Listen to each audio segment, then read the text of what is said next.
আপনারা আপনাদের জায়গা থেকে আমাকে বুলি করে মজা পান, এটা আপনাদের একটা পৈশাচিক আনন্দ হয়। I totally understand.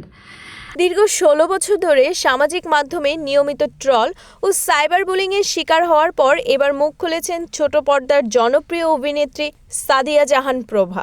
নিজের ভিতরে জমে থাকা ক্ষোভ ও কষ্ট থেকে একটি ভিডিও বার্তা প্রকাশ করেন তিনি। আমি ওরফে ব্র্যাকেটে দ্য ভিকটিম, আমাকে 50% করে বাকি 50%।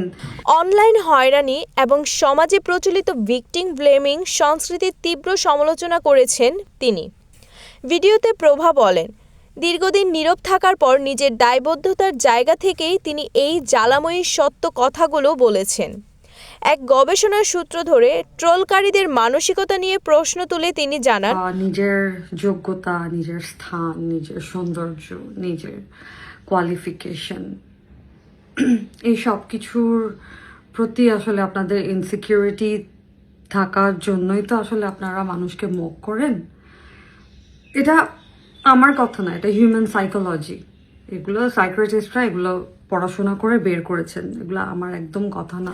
প্রভা আক্ষেপ করে বলেন, আমাকে ১৬ বছর ধরে বুলিং করে আপনারা যে পৈশাচিক আনন্দ পাচ্ছেন, কিন্তু এর ৫০% যদি অপরাধীটিকে খুঁজে বের করে তাকে মক করতেন, তার চেহারা বারবার সামনে আনতেন, তাহলে পরিস্থিতি এমন হতো না। অলমোস্ট 16 ইয়ার্স আমাকে বুলি করা হয়।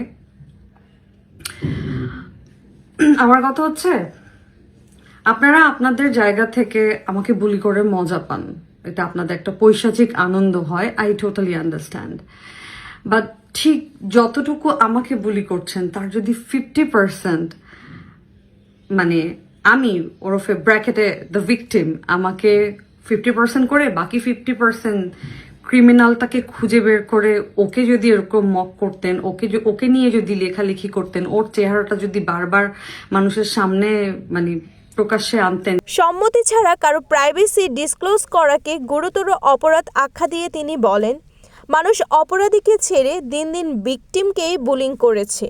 ট্রলকারীদের উদ্দেশ্যে তিনি স্পষ্ট জানান, অপরাধীর বিরুদ্ধে যদি অর্ধেক বুলিংও করা হতো, তবে সমাজে এমন অপরাধীর জন্ম হতো না।